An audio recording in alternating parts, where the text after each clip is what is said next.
ఉచిత బస్సు లేనప్పుడు 100 రూపాయలు అయ్యేది, ఇప్పుడు 1000 రూపాయలు అవుతుంది.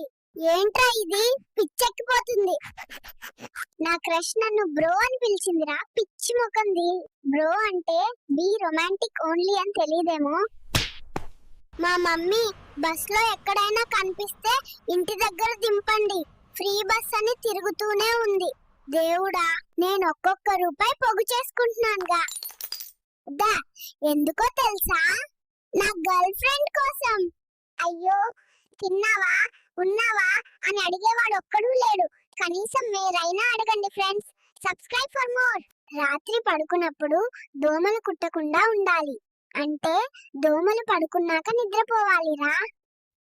ఈ డ్రెస్ బాగుందా అని అడిగితే ఎర్రి ముఖం వేసుకుని చూస్తావేంట్రా? బాగుందా లేదా చెప్పు. నా బతుకు. నాకు కోపం వచ్చినా నేనే మాట్లాడాలి, నా గర్ల్ ఫ్రెండ్ కోపం వచ్చినా కూడా నేనే మాట్లాడాలి. దేవుడా.